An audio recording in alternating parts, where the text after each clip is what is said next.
Hello बच्चों, तो कैसे हो आप। मैं हूं अश्वनी और आपका स्वागत करते हैं बोर्ड तक के यूट्यूब चैनल में। आज हम लोग पढ़ने वाले हैं क्लास 11th का चैप्टर ट्रिगोनोमेट्री के अंदर जो आता है वो एंगल एंड देयर मेजरमेंट। इसके बारे में पढ़ने वाले हैं। हम लोग इसमें कवर करेंगे कि एंगल किसे कहते हैं, कोण क्या होता है और उसका मेजरमेंट कैसे करते हैं। डिग्री मेजरमेंट क्या होता है, रेडियन मेजरमेंट क्या होता है, डिग्री मेजरमेंट और रेडियन मेजरमेंट के बीच क्या संबंध है, फिर एक रेडियन का मान क्या होता है। फिर पढ़ेंगे हम लोग कि किसी भी वृत्त में उसके जीवा जीवा आर्क यानी कि कॉर्ड और उसके एंगल के बीच में क्या रिलेशन होता है। और फिर कुछ लास्ट में करेंगे हम लोग एनसीईआरटी के कुछ क्वेश्चंस। प्यारे बच्चों, बिना किसी देरी के शुरू करते हैं आज के लेक्चर को। कहते हैं लहरों से डर के नौका पार नहीं होती और कोशिश करने वालों की कभी हार नहीं होती। इसी मोटिवेशन के साथ शुरू करते हैं आज हम लोग अपने इस चैप्टर को। प्यारे बच्चों, हम लोग पहले बात करने वाले हैं एंगल के बारे में कि एंगल क्या होता है, कोण क्या होता है। अब एंगल देखेंगे, कोण क्या होता है। कोण आप लोग पढ़े होंगे कि दो किरणों के बीच के झुकाव को slope between two rays is called angle. बचपन में पढ़े थे, तो आज भी एंगल का परिभाषा यही है। दो किरणों के बीच के झुकाव को कोण कहते हैं। दो किरणों के बीच के झुकाव को कोण कहते हैं। Slope between two rays is called an angle. अब बात आती है कि ये तो बचपन में पढ़े थे हम लोग, क्या क्लास 11th में भी यही फॉर्मूला रहने वाला है? तो बोलेंगे नहीं बच्चों, थोड़ी सी चेंज हुई है। अभी हम लोग बात करते हैं कि यहाँ पर दो प्रकार के एंगल पढ़ने हैं। देखेंगे, ध्यान देंगे, हम लोग एज्यूम कर रहे हैं कि हम लोग के पास दो रेज हैं और दोनों ऐसे हैं जिसे एक दूसरे के ऊपर रखा गया है। ये रहा हम लोग का एक रे और दूसरा रे भी सेम इसी के ऊपर रखा गया है। जैसे कि अगर दो चीज़ों को सपोज कीजिए, हम लोग दो चीज़ों को ऐसे रखते हैं एक के ऊपर एक, तो आप देख पा रहे होंगे कि आपको केवल एक ही दिख रहा होगा। जैसे हमारे हाथ में दो हैं, मेरे हाथ में यहाँ पर दो हैं, दो कलम है, दोनों को रेज समझा जाए, एक रेज ये है एक रेज ये है, लेकिन आपको वहाँ से केवल एक ही रेज दिखते होंगे, जबकि मैंने कितना रखा है, दो। कोई जादू नहीं है, कोई जादू नहीं, कोई मैजिक नहीं है, क्योंकि ये कैसे हैं, तो कोग्रेंट है, एक के पीछे एक छुपा हुआ है। तो बोलेंगे कि जब दो रे एक दूसरे के पीछे हो तो उसमें से एक रे को स्थिर रखते हैं, और जिस रे को स्थिर रखते हैं उसे इनिशियल साइड बोलते हैं, और दूसरे को दो तरीके से घुमा सकते हैं, या तो इस प्रकार से जो एंटी क्लॉकवाइज बोलते हैं। देखिए घड़ी कैसे चलती है, घड़ी कैसे चलती है, क्लॉकवाइज ऐसे, जबकि मैंने आपको क्या बोला, ऐसे घुमाने के लिए एंटी क्लॉकवाइज। या फिर स्टेशनरी को स्टेशनरी रखेंगे और सेकेंड को हम लोग क्लॉकवाइज मूव करेंगे। देखिए प्यारे बच्चों, क्लॉकवाइज मूव करेंगे तो हम लोग के पास दो पॉसिबिलिटी है। इनिशियल रे को स्थिर रखेंगे और दूसरे रे को दो प्रकार से घुमा सकते हैं, या तो इसे क्लॉकवाइज डायरेक्शन में मूव करेंगे नीचे की तरफ। तो अगर क्लॉकवाइज डायरेक्शन में मूव करते हैं तब जो एंगल फॉर्म होता है उसे हम लोग बोलते हैं निगेटिव एंगल, माइनस भी। जबकि अगर हम लोग इसी में से एक को स्थिर रखे, एक को टर्मिनल रखे और दूसरे को एंटी क्लॉकवाइज डायरेक्शन में, अगर एंटी क्लॉकवाइज घड़ी के दिशा के विपरीत दिशा में ऐसे घुमाऊं, एंटी क्लॉकवाइज डायरेक्शन में ऐसे घुमाऊं, तो ये जो एंगल बनेगा इसे पॉजिटिव एंगल, धनात्मक कोण कहते हैं। तो प्यारे बच्चों, अगर ये हम लोग का ऊपर जाता है, इस प्रकार से मूवमेंट होता है, देखिए यहाँ से शुरू हुआ और ऐसे गया है, तो इस प्रकार के एंगल को बोलेंगे हम लोग पॉजिटिव एंगल। तो बोलेंगे कि दो संपाती किरणों में से एक को स्थिर रख के दूसरे को घड़ी के दिशा में घुमाने पर जो कोण बनता है उसे निगेटिव एंगल यानी ऋणात्मक कोण कहते हैं। जबकि एक को स्थिर रखकर दूसरे को घड़ी के दिशा में घुमाने से, घड़ी के विपरीत दिशा में घुमाने से, एंटी क्लॉकवाइज डायरेक्शन में घुमाने से जो कोण बनता है उसे हम लोग पॉजिटिव एंगल कहते हैं।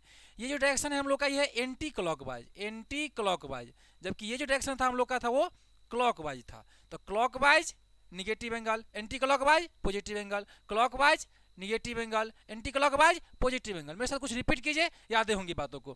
Clockwise negative angle, anti clockwise positive angle, clockwise negative angle, anti clockwise positive angle. वही मैंने यहाँ पे फिगर लिया है कि ये हम लोग का इनिशियल साइड था, और इसको अगर हम लोग एंटी क्लॉकवाइज घुमाए हैं तो जो एंगल बना है ये पॉजिटिव एंगल बना है, जबकि ये इनिशियल साइड था, अगर इसको हम लोग क्लॉकवाइज डायरेक्शन में मूव किए हैं तब जो यहाँ पर एंगल बना है यह निगेटिव एंगल बना है। प्यारे बच्चों, आशा करते होंगे कि आप समझे होंगे कि निगेटिव एंगल क्या होता है और पॉजिटिव एंगल क्या होता है। अब बात करते हैं कि एंगल तो हम लोगों ने बना लिया कि सर क्लॉकवाइज घुमाए तो निगेटिव बना, क्लॉकवाइज घुमाए तो निगेटिव बना, और एंटी क्लॉकवाइज घुमाए तो पॉजिटिव एंगल, क्लॉकवाइज घुमाए तो निगेटिव एंगल। अब बात करते हैं कि आखिर कितना बना। मेजरमेंट करने के लिए कोई यूनिट होगा ना, जैसे कि मान लीजिए रोटी खाते हैं तो 5 रोटी खाए, चावल खाए तो 1 कटोरी चावल खाए, ऐसे कोई ना कोई तो मेजरमेंट होगा। अगर आपसे पूछे कि बताइए ये मेरे पास स्टाइलिश है पेन है जिससे स्मार्ट बोर्ड पे लिखते हैं, इसकी लेंथ मेजरमेंट करनी है, तो आप कहेंगे सर इसकी लेंथ हो जाएगी 12 to 13 सेंटीमीटर, 12 से 13 सेंटीमीटर होगा। मैं बोलूँगा ये पेन है तो आप कहेगा सर इसका तो लेंथ थोड़ा छोटा है, एक कम होगा, लगभग ये 13 है तो ये 12 सेंटीमीटर होगा। उसी प्रकार से कोण को मेजरमेंट करने के लिए कोई तो कोई यूनिट चाहिए, तो उसको मेजरमेंट की यूनिट आती है, और कोण को मापने के लिए हम लोग 2 यूनिट लेते हैं।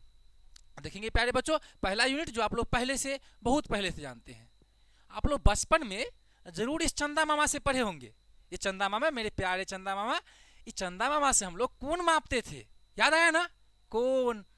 ये चंदा मामा का यूज करते थे।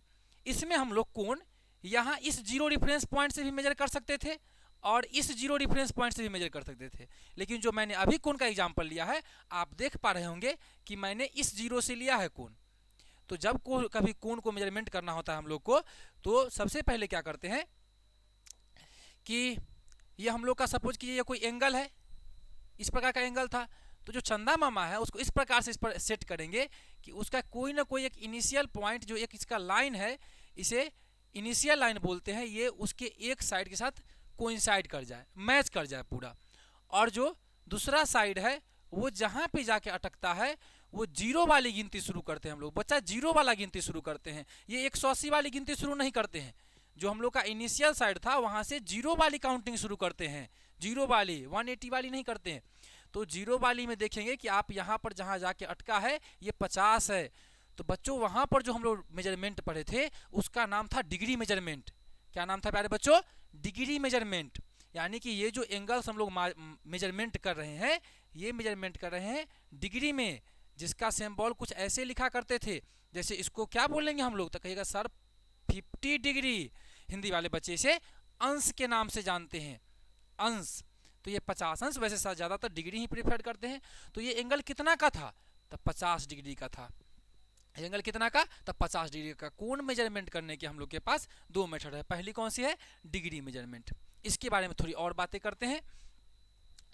अब डिग्री मेजरमेंट में कुछ खास बातें हैं, जैसे बताएंगे कि आप जरूर पढ़े होंगे कि ये हम लोग का होता है, जो अभी एंगल मैंने फॉर्म किया वो कौन सा एंगल है बोलिए? तो आप कहिएगा ये सर समकोण एंगल है, समकोण है, राइट एंगल है। ये कौन सा एंगल है बुआ? तो आप कहिएगा ये राइट एंगल है, यानी कि समकोण है। अब राइट एंगल में कितना डिग्री होता है? कितना डिग्री होता है? तो 90 डिग्री होता है।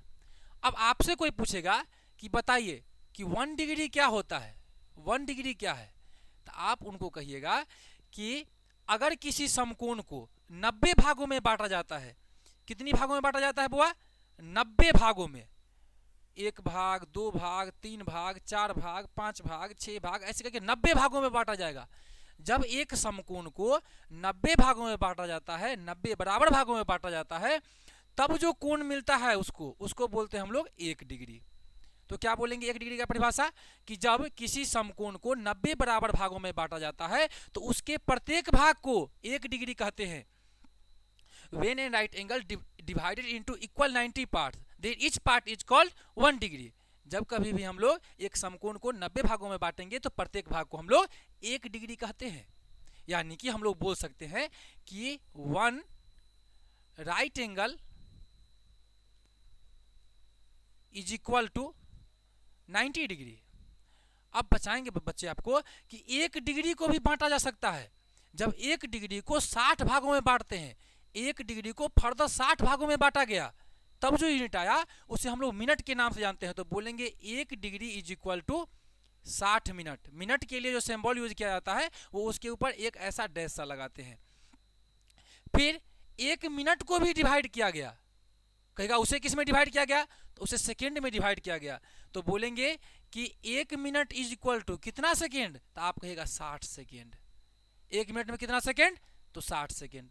तो प्यारे बच्चों 1 डिग्री में कितना मिनट, तो 60 मिनट। 1 मिनट में कितना सेकेंड, तो कहिएगा 60 सेकेंड। तो आखिर 1 डिग्री में कितना सेकेंड होगा, 1 डिग्री में कितना सेकेंड होगा, तो आप कहिएगा 1 degree is equal to 60 minute.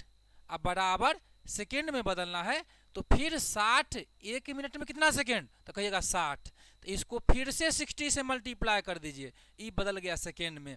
बताइए 6 जा कितना होता है, 36, यानी 3600 सेकेंड।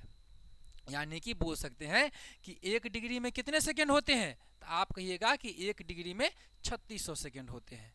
आपसे बोलेंगे कि बताइए कि 1 डिग्री में कितने मिनट होते हैं, तो कहिएगा 1 डिग्री में 60 मिनट होते हैं। तो शायद आप बातों को समझ पाए होंगे कि ये मिनट क्या होता है। तो एक समकोण को 90 भाग में बांटेंगे, तब प्रत्येक भाग को 1 डिग्री कहते हैं।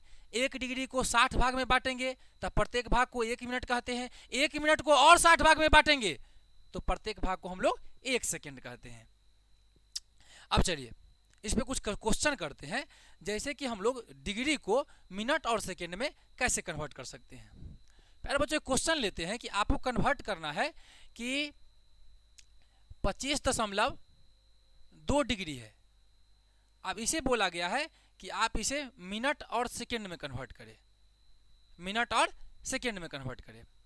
तो प्यारे बच्चों आपको बताना चाहेंगे कि आप बताइए 25.2 डिग्री को क्या हम लोग 25 डिग्री प्लस 0.2 डिग्री लिख सकते हैं क्या, लिख सकते हैं। अब बताइए 25 डिग्री का 25 डिग्री, क्योंकि ये तो पूरा एंगल है 25 डिग्री, और ये जो डेसिमल वाला पार्ट है इसको हम लोग 0.2। अब मिनट में कन्वर्ट करने के लिए क्या बताए कि 1 डिग्री बराबर कितना मिनट होता है, तो कहिएगा 60 मिनट होता है। मतलब कितना से गुना करना चाहिए हम लोग को, तो कहेगा 60 से गुना करना चाहिए। तो 60 से गुना कर दिए, और ये क्या मिल गया हम लोग को, ये मिल गया हम लोग को मिनट। मिनट के लिए 1 डैश लगाएंगे, इसका डेसिमल उड़ाएंगे, तो बच्चा में आएगा 10, 0 से 0 गया, 6 दूना 12। यानी कि बोल सकते हैं कि 25 डिग्री अब प्लस में 6 दूना 12 मिनट। अगर इसको हम लोग चेंज कर ले, तो इसको लिखने का तरीका होता है कि सिर्फ बीच में प्लस का साइन नहीं देते हैं, सिंपल हो जाएगा 25 डिग्री और 12 मिनट। तो ये कितना का वैल्यू निकला है, तो बोलेंगे 25.2 डिग्री का वैल्यू इतना आया है, 25 डिग्री और 12 मिनट। ये केवल डेसिमल फॉर्म में डिग्री में था, जबकि इसे मैंने डिग्री और मिनट में कन्वर्ट करके लिखा है।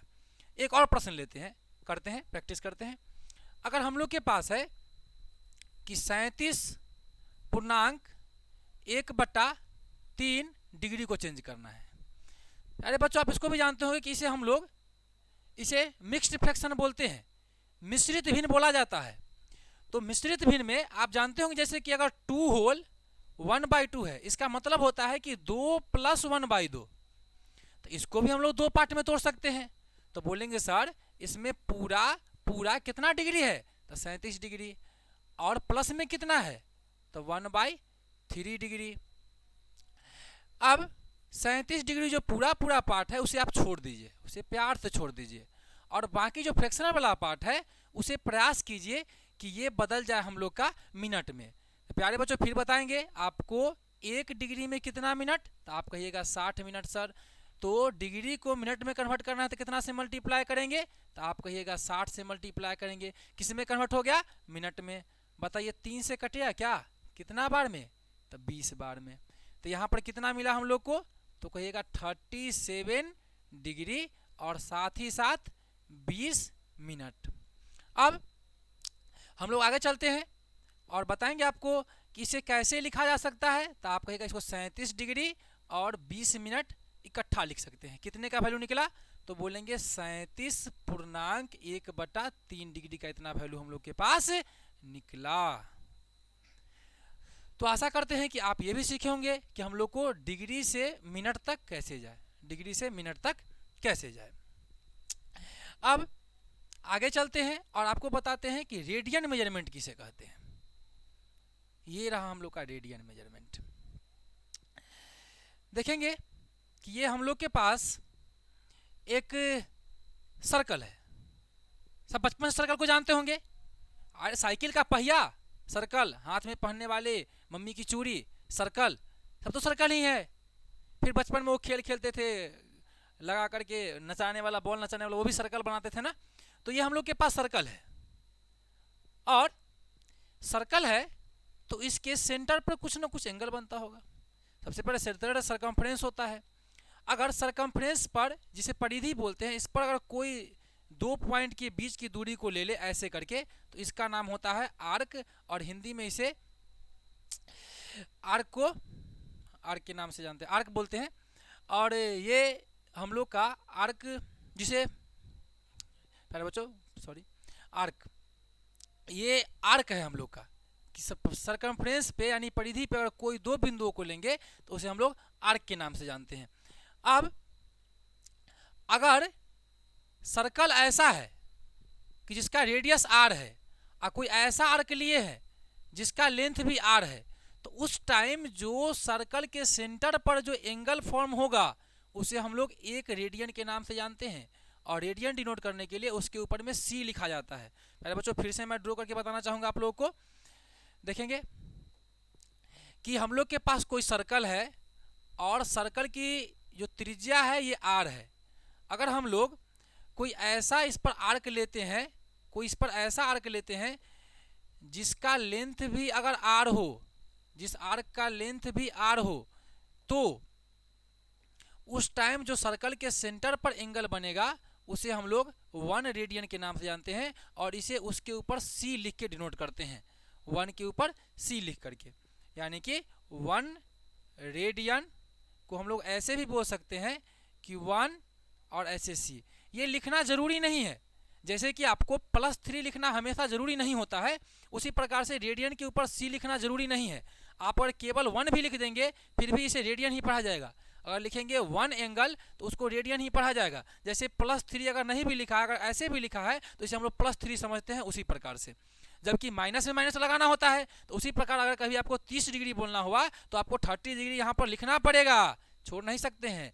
तो आप डिग्री में डिग्री लिखना ही पड़ेगा, लेकिन रेडियन में आप चाहे तो छोड़ सकते हैं। मैं परिभाषा बताना चाहूँगा कि रेडियन किसको कहते हैं। तो वृत्त के केंद्र पर त्रिज्या के समान लंबाई के चाप द्वारा, आर्क को हिंदी में चाप कहते हैं बच्चों, चाप, वृत्त के केंद्र पर त्रिज्या के बराबर लंबाई के चाप द्वारा बनाया गया कोण एक रेडियन कोण कहलाता है। फिर से बताएंगे कि वृत्त के केंद्र पर त्रिज्या के बराबर लंबाई के चाप द्वारा बनाया गया कोण एक रेडियन कहलाता है। कोण कहाँ बना, तो बोलेंगे वृत्त के केंद्र पर बना। अब हम लोग बात करने वाले हैं कि दोनों में क्या रिलेशन होते हैं, डिग्री मेजरमेंट और रेडियन मेजरमेंट में क्या रिलेशन होते हैं। आएंगे डिग्री मेजरमेंट और रेडियन मेजरमेंट में क्या रिलेशन होते हैं, relation between degree and radian. देखेंगे प्यारे बच्चों, एक हम लोगों ने थ्योरम पर रखा था। ये हम लोग के पास कोई सर्कल है, ध्यान समझिएगा, और ये हम लोग के पास एक कोई आर्क है जिसका लेंथ है L1, और इसके द्वारा जो इसके सेंटर में एंगल बना यह है हम लोग का θ1। और इसी का कोई और आर्क है, किसी अन्य कलर से लेते हैं, इसी का कोई और आर्क है जिसका लेंथ है L2, और इसके सेंटर पर जो एंगल बना है तो वो है θ2। तो हम लोग एक थ्योरम पढ़ चुके हैं 9th में कि जिस लंबाई की जीवा द्वारा, दो अलग अलग लंबाई की जीवा द्वारा बनाया गया केंद्र पर कोण उस जीवा के लंबाई के अनुपात के बराबर ही होता है। यानी बोले तो हम लोग बोल सकते हैं कि L1 by θ1 is equal to L2 by θ2। यानी किसी चाप द्वारा बनाए गए कोण, तो चाप की लंबाई और बनाए गए कोण का अनुपात कितना भी ले ले सबके लिए बराबर होता है। चाप की लंबाई और उसके द्वारा केंद्र पर बनाया गया कोण का अनुपात हमेशा बराबर होता है एक ही वृत्त के लिए। कितने वृत्त के लिए? एक ही वृत्त के लिए। चाप की लंबाई और उसके द्वारा केंद्र पर बनाया गया कोण हमेशा बराबर होता है। अब प्यारे बच्चों, मैं आपको नए जगह पर लेके चलता हूँ, फिर बताता हूँ। आप बताइए, हम लोगों ने क्या लिया? एक वृत्त लिया, ठीक है। अब वृत्त के बीच में सेंटर, और ये हम लोग रख लिए रेडियस है।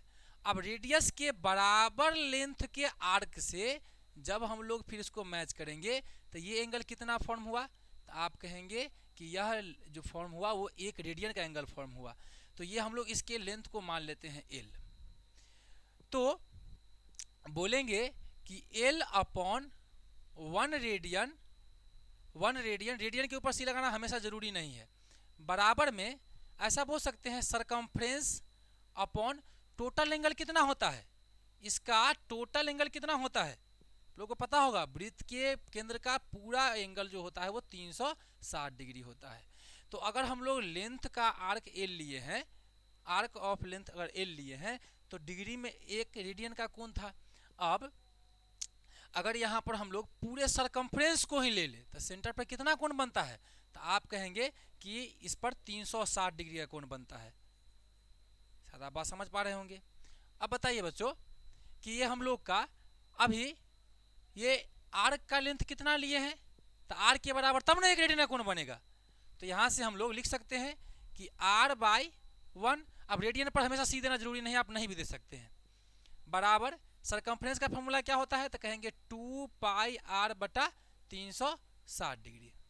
यहाँ r से r गया, अब क्रॉस मल्टीप्लाई करेंगे तो आपको मिलेगा 2 पाई का 1 से गुना, तो 2 pi is equal to 360 degree. तो क्या बोलेंगे बुआ? 2 pi radian is equal to 360 degree. अब यहाँ से चाहे तो काट सकते हैं क्या 180 बार में, तो हम लोग के पास रिलेशन निकल गया pi radian is equal to 180 degree. तो आज से याद रखेंगे, ये रिलेशन आपको बहुत ही जरूरी है। हमेशा हर एक चैप्टर में, 11th में, 12th में, इवन कंपटीशन एग्जाम में कहीं भी बैठिएगा तो आपको ये रिलेशन हमेशा आता रहेगा। बच्चे क्या याद रखेंगे? पाई रेडियन बराबर 180 डिग्री। पाई रेडियन बराबर कितना डिग्री? 180 डिग्री। चाहे तो स्क्रीनशॉट ले सकते हैं। आगे चलते हैं। अब आपको कुछ चेंज करना बताते हैं कि डिग्री को रेडियन में कैसे बदले और रेडियन को डिग्री में कैसे बदले। जैसे कि आपसे पूछा जाएगा बच्चों कि बताइए 30 डिग्री बराबर कितना रेडियन? रेडियन में कितना होगा?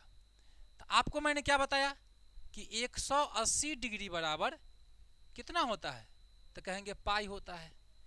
यूनिटरी मेथड, तो बताइए 1 डिग्री बराबर कितना होगा? तो कहेगा सर पाई बाई 180 होगा। अब यहाँ से कितना का वैल्यू निकालना है? तो 30 का। तो कहेगा 30 डिग्री बराबर पाई बटा 180 और गुने में 30 डिग्री। यहाँ से 0 से 0 गया, 3 6 जा 8, यानी कि 30 डिग्री का मान कितना निकल के आया? तो आप कहेंगे पाई बटा 6, यानी 30 डिग्री बराबर पाई बटा 6 रेडियन। और एक का निकाल के देखते हैं। मान लीजिए कि आपको बोला गया कि आप 60 डिग्री का बताओ, तो आप क्या कहेंगे कि 180 डिग्री में पाई होता है, तो 1 डिग्री में पाई बटा 180 होगा। इसका मतलब है कि जब हम लोग 60 का वैल्यू निकालेंगे तो लिखेंगे पाई बटा 180 और गुने में 60 डिग्री। कितना बार में कट जाएगा? तो कहिएगा 3 बार में, मतलब आंसर कितना निकल गया? Pi by 3। तो बच्चे याद रखेंगे 60 डिग्री का मान कितना होता है? तो आप कहेंगे पाई बाई 3 होता है। नोट कर ले। अब हम लोग थोड़ा और आगे देखते हैं, कुछ और क्वेश्चन लेके करते हैं।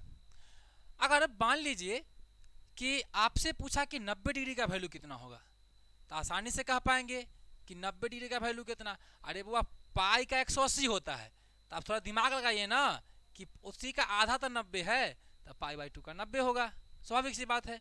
तो आप ऐसे ही कुछ क्वेश्चन कर सकते हैं। जैसे आप देख सकते हैं कि 180 का तो खैर पाई ही होगा, तो फिर 360 कितना होगा? तो कहिएगा 2 पाई, 180 दूना 360, 1 पाई का वैल्यू 180, तो बोलेंगे 2 पाई का वैल्यू 360। आप इसी प्रकार से कुछ क्वेश्चन कर सकते हैं, जैसे कि आप 270 का चेंज करके देख सकते हैं, आप 150 का चेंज करके देख सकते हैं प्रैक्टिस के लिए, फिर 135 का चेंज करके देख सकते हैं। सारे एंगलों को चेंज करने का प्रैक्टिस कर लेंगे ताकि आप लोगों को क्वाड्रेंट चेंज फार्मूला में कोई दिक्कत नहीं होगी। उसकी भी अगली वीडियो आ रही है, एकदम मस्त, एक ट्रिक से सारा क्वाड्रेंट चेंज फार्मूला याद हो जाएगा। अब हम लोग रिलेशन तो पढ़ लिए डिग्री और रेडियन में, थोड़ा हम लोग एक रेडियन का मान निकाल के देख ले कि एक रेडियन का मान डिग्री में कितना होता है। आइए देखते हैं। आप लोग की बातें हैं, डिमांड है, इमोशन है, तो होगा ही। आए मिल जा सिम सिम, यहाँ रहा। अब लिखे हुए हैं finding the value of 1 radian. आखिर एक रेडियन का मान कितना होता है। आ गए। ये लोग को लगता था आए भी नहीं करेंगे, आएंगे तो चलिए शुरू करते हैं। एक रेडियन का मान निकालना, डर थोड़ी ना जाएंगे। आप बताइए बउआ, पाई रेडियन कितना होता है। 180 डिग्री।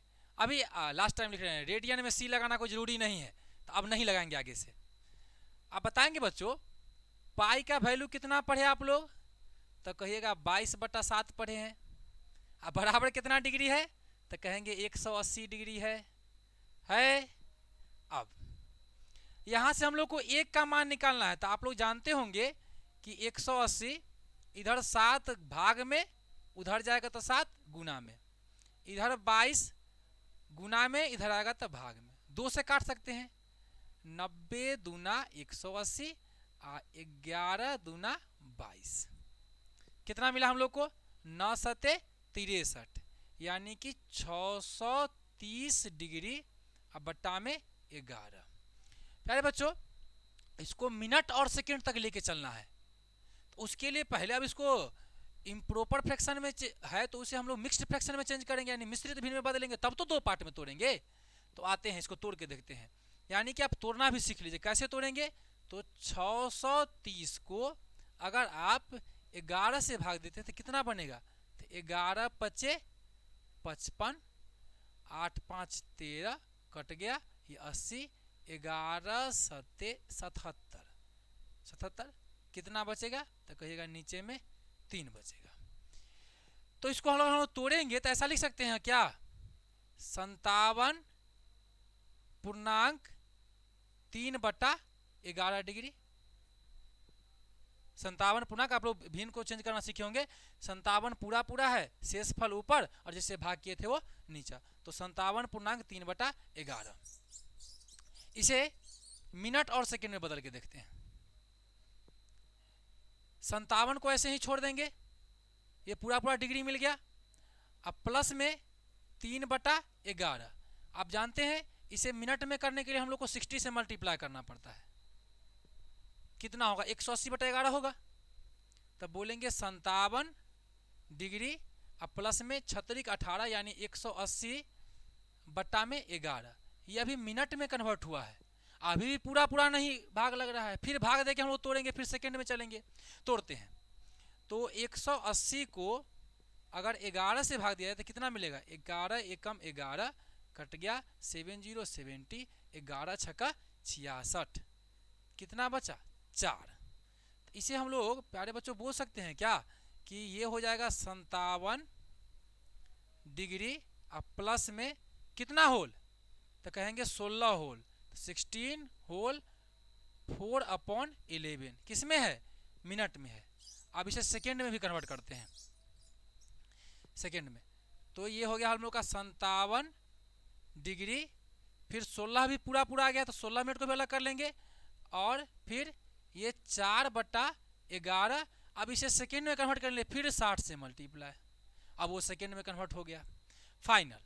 तो 6 चौका 24, 240, तो हम लोग को मिलेगा 57 डिग्री 16 मिनट, और 240/11 है, उसे हम लोग डिवाइड कर लेते हैं। 240 को 11 से, 11 दूना 22, कट गया 2 0, 11 एकम 11, कट गया, यहाँ पर बचेंगे 9, फिर दशमलव डालेंगे 0, 11 8 88, यानी कि फिर हो जाएगा हम लोग के पास 21.8 सेकेंड। इसे प्यारे बच्चों कहीं कहीं पर 22 सेकेंड भी लिखा रहता है। ध्यान रखेंगे आज से हम लोग का वैल्यू कितना निकल गया, 1 रेडियन बराबर 57 डिग्री 16 मिनट और 21.8 सेकेंड। इसे जनरली 22 सेकेंड भी बोला जाता है। अब चलिए हम लोगों ने आज क्या क्या पढ़ा। तो पहले कोण एंगल किसे कहते हैं रिकॉल करते हैं। तो बोलेंगे कि अगर दो रेज हैं जो एक दूसरे को ढके हुए हैं, तो एक को हम लोग अगर क्लॉकवाइज डायरेक्शन में मूवमेंट करेंगे तो वहाँ पर जो एंगल बनेगा उसे हम लोग निगेटिव एंगल बोलेंगे। क्लॉकवाइज डायरेक्शन में मूव करेगा तो निगेटिव, एंटी क्लॉकवाइज में करेगा तो पॉजिटिव एंगल। एंगल मेजरमेंट करने के 2 यूनिट आए, पहला आया डिग्री यूनिट और दूसरा आया रेडियन यूनिट। डिग्री में क्या क्या कर रहे थे हम लोग, तो बोले कि डिग्री में बताए थे कि मेजरमेंट जो बचपन से पढ़ते आ रहे हैं। फिर बोले कि 1 डिग्री क्या होता है, तो बोले कि एक समकोण को आप 90 भागों में बांट दीजिए, एक समकोण को 90 भागों में बांट दीजिए, फिर प्रत्येक भाग को हम लोग 1 डिग्री कहते हैं। फिर 1 डिग्री को 60 भागों में बांट दीजिए, फिर प्रत्येक भाग को 1 मिनट कहते हैं। 1 मिनट को भी 60 भाग में बांट दीजिए तो उसे 1 सेकेंड कहते हैं। फिर हम लोगों ने सीखा कि हम लोग जो दशमलव वाले होते हैं या फिर भिन्न वाले होते हैं डिग्री, उसे हम लोग मिनट और सेकंड में कैसे कन्वर्ट करते हैं। जैसे यहाँ तो आपको सेकंड तक कन्वर्ट करके दिखाएं, फिर ये भी यहाँ से भी कुछ एग्जांपल ले सकते हैं। फिर आया कि रेडियन मेजरमेंट क्या होता है, तो बोले कि अगर कोई हम लोग के पास सर्कल है, अगर कोई सर्कल है और उसका ऐसा कोण ले रहे हैं जिसका लंबाई कॉर्ड की त्रिज्या के बराबर हो, तो उसके द्वारा जो कोण बनेगा उसके कोण पर, उसके केंद्र पर, उसे हम लोग बोलते हैं कि वह 1 रेडियन का कोण है। तो अब आगे हम लोग कुछ एक और थ्योरी पढ़ेंगे जिसमें हम लोग पढ़ेंगे कि एंगल और आर्क में क्या रिलेशन होता है। देखेंगे relation between length of arc and angle, देखेंगे क्या होता है। हम लोग एक सर्कल ड्रॉ किए, आप लोग बताएंगे कैसा सर्कल मैं बना रहा हूं आज। और ये हम लोग का कोई भी सर्कल है, ये हम लोग का रेडियस है, ये लेंथ ऑफ आर्क है और ये एंगल है। ध्यान रखेंगे बच्चों, जो सेंटर पर एंगल बन रहा है ये हम लोग रेडियन में लेते हैं। इसे पहले भी देखिए रेडियन में लेते हैं एंगल। अब ध्यान देंगे, अभी आप लोगों को क्या बताए थे कि अगर हम लोग लेंथ ऑफ आर्क की कंपेरिजन करें L1 by θ1 is equal to L2 by θ2। अगर इसके बीच में एक और सेगमेंट में बनाओ, यहां पर एक सेगमेंट बनाए जिसमें ये जो आर्क है इसकी लेंथ r है, तो आप तुरंत कहेंगे कि इसके सेंटर पर बना हुआ कोण कितना का होगा, 1 रेडियन का होगा कि नहीं होगा, 1 रेडियन का होगा। कब, जब आर्क का लेंथ हम लोग r ले लेते हैं। तो L1 बराबर ले लिए हम लोग r, तो एंगल कितना हो जाएगा, तो कहिएगा 1 रेडियन। रेडियन में ले रहे हैं इसीलिए बोल रहे हैं ये फार्मूला केवल रेडियन में काम करता है। और L2 बराबर क्या ले लिए हम लोग, लेंथ ऑफ आर्क L, तो θ2 कितना बन गया है, तो थीटा बन गया है। अब प्यारे बच्चों ध्यान से देख लीजिए फार्मूला क्या बन गया, R बराबर L बाई थीटा। इसी फार्मूला को ट्रांसफॉर्म करेंगे तो आप जानते हैं क्रॉस मल्टीप्लाई करते हैं, तो इसे हम लोग थीटा R बराबर L भी बोल सकते हैं, या यहां से अगर थीटा का फार्मूला निकालना चाहे तो ये भी बोल सकते हैं क्या, इसी फार्मूला को थीटा बराबर, चलिए आपको दूसरा कलर से दिखा देते हैं, थीटा बराबर L बाई R। ये हम लोग का मेन फार्मूला है ओरिजिनल, जिस पर क्वेश्चंस आते हैं।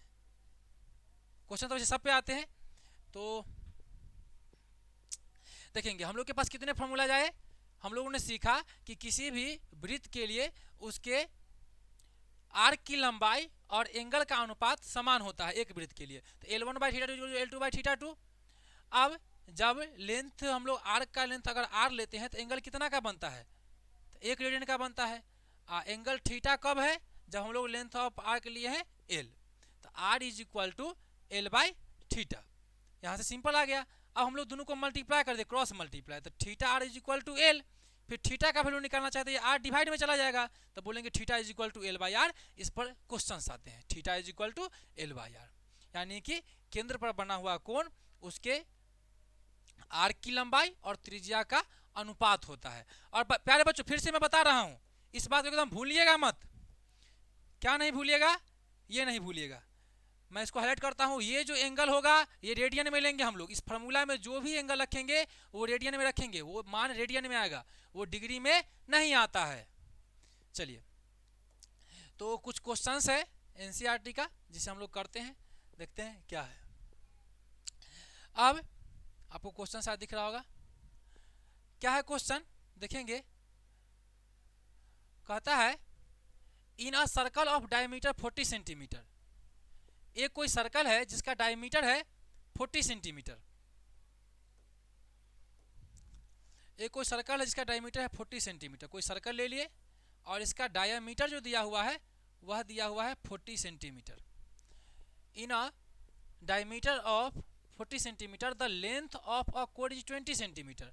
उसके कॉर्ड की जो लंबाई है वो कितनी दे रखी है प्यारे बच्चों? देखिए 20 सेंटीमीटर। कॉर्ड का, आर्क नहीं है, क्या है? कॉर्ड है। कॉर्ड मतलब जीवा होता है। जैसे कि ये कोई हम लोग का सर्कल है, इसके 2 पॉइंट को किसी को ज्वाइन करने वाला ये जो होता है इसको कॉर्ड बोलते हैं। जबकि इसके सरकमफ्रेंस पर अगर कोई 2 पॉइंट लेंगे तो इसे हम लोग आर्क बोलेंगे। यहाँ से यहाँ तक का लंबाई ये जो है ये आर्क, जबकि ये डायरेक्ट जो लेंथ लेंगे वो हम लोग बोलते हैं जीवा। और इसे चाप कर्ण भी बोला जाता है, चाप को मिलाने वाला। ये हम लोग का चाप हो गया, चाप के बिंदुओं को मिलाने वाला जो स्ट्रेट लाइन होगा उसे चाप कर्ण के भी नाम से जानते हैं। तो चलेंगे, यहाँ पर क्या दिया है? जीवा दिया गया है, कितना है? 20 centimetre. Find the length of minor arc of chord, फिर उसके माइनर आर्क मतलब जो छोटा आर्क होता है उसका लंबाई निकालना है। चलिए क्वेश्चन करते हैं। भाई साहब आप ऊपर जाके बैठ जाए, फिर देखेंगे। क्वेश्चन करते हैं हम लोग। चल अकेला चल तेरा मेला पीछे छूटा राही चल अकेला। सब मिट गया, अच्छा रहने दीजिए, कोई बात नहीं है। हम लोग का मेन क्वेश्चन है, ये हम लोग ले लिए सर्कल। अब बताएंगे अगर डायमीटर 40 सेंटीमीटर है तो फिर इसका रेडियस कितना होगा? तो आप कहेंगे स्वाभाविक रूप से 20 सेंटीमीटर होगा। तो इस सर्कल का जो रेडियस है ये कितना हो गया हम लोग का? 20 सेंटीमीटर हो गया। अब इसके चाप कर्ण की लंबाई जिसे जीवा बोलते हैं, कॉर्ड बोलते हैं, वो भी 20 सेंटीमीटर है। ये डायरेक्ट लंबाई ये कितनी सेंटीमीटर है? तो कहा गया है 20 सेंटीमीटर है। और अगर दूसरा भी हम लोग रेडियस ले तो ये भी कितना है? तो ये भी 20 सेंटीमीटर है। और आप लोग को निकालना किस चीज का मान है? तो आपको निकालना है कि ये जो आर्क बनी है इस आर्क की लंबाई कितनी है, ये इस एल की लंबाई कितनी है। तो प्यारे बच्चों मैं आपसे एक बात पूछना चाहता हूं कि अगर आपके पास कोई त्रिभुज ऐसा है जिसकी तीनों भुजाएं बराबर है, 20 20 20 की है, 20 20 20 की है, तो उस त्रिभुज को क्या बोलते हैं? तो आप तुरंत कहेंगे इक्विलेटरल ट्रायंगल यानी समबाहु त्रिभुज। और समबाहु त्रिभुज के प्रत्येक कोण कितने के होते हैं? तो आप कहिएगा 60 डिग्री का। मतलब पता चल गया कि एंगल का मान कितना है। तो कहेंगे theta is equal to 60 degree. Theta बराबर कितना डिग्री बाबा? तो कहेंगे थीटा बराबर 60 डिग्री। अगर इसका नाम रखना चाहे तो ए बी ओ। चूंकि ट्रायंगल ओ ए बी ठीक है, इज एन इक्विलेटरल ट्रायंगल। चलिए प्यारे बच्चों समझ गए होंगे। अब हम क्या बताएं आपको, जो फार्मूला होता है थीटा और एल बाई आर, उसमें थीटा किस में रखते हैं? तो आप कहेंगे रेडियन में रखते हैं।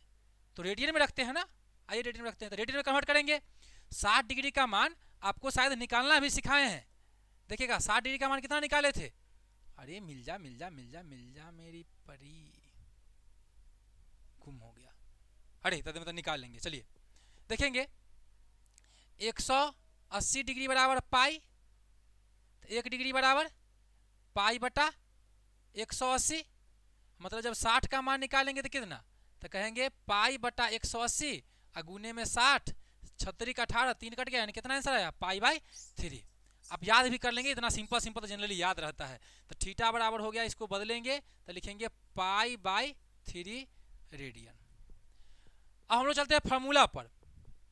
चूंकि थीटा बराबर एल बाई आर, और निकालना किसका मान है, एल का, तो एल बराबर क्या हो जाएगा, थीटा गुने आर।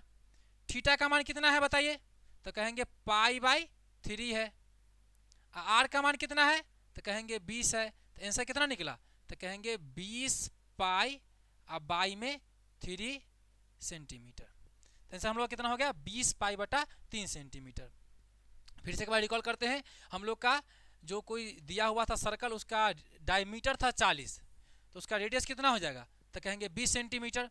उसके बाद हम लोग जो फार्मूला पढ़े थीटा बराबर एल बाई आर, उसमें थीटा रेडियन में लेते हैं, तो 60 को हम लोग रेडियन में बदले, कितना आया, तो कहेंगे पाई बटा 3 रेडियन आया। फिर फार्मूला में पुट किए तो एल बराबर थीटा क्रॉस मल्टीप्लाई, एल बराबर थीटा ऐसे लिखना चाहे तो थीटा बराबर एल बाई आर, गुना करेंगे तो एल बराबर थीटा आर। यहाँ से एल का मान निकालना था, थीटा का मान पाई बाई 3 और गुने में आर का मान 20, और चूंकि लंबाई है एल, आर्क की लंबाई, तो बोलेंगे 20 पाई बटा 3। तो एल का मान कितना निकल गया हम लोग के पास, 20 पाई अब बटा में 3 सेंटीमीटर। चलिए बच्चों, फिर एक और क्वेश्चन है, उसको फिर अगले क्लास में करेंगे। हम लोग इसके पूरे सेशन को लेके आएंगे, इसके एनसीईआरटी की जो फर्स्ट एक्सरसाइज है उसके सारे क्वेश्चन को करेंगे। आज के लिए इतना ही, आप लोग मन ला के पढ़ते रहिए। आज सर झुका के पढ़ लीजिए, ताकि कल सर उठा के हम लोग सबों के सामने चल सके, कुछ बोल सके, कुछ कर सके। इसी वाणी के साथ मैं अपनी आज क्लास को ख़त्म करता हूँ। आशा करते हैं आपको समझ में आएगा। जिस किसी भी टॉपिक का आप लोग को वीडियो रिक्वायरमेंट हो, जिसे आप पहले चाहते हैं, उसे कमेंट करेंगे ताकि उस पर काम किया जाए। चलिए प्यारे बच्चों, जय Hind, keep studying, all the very best.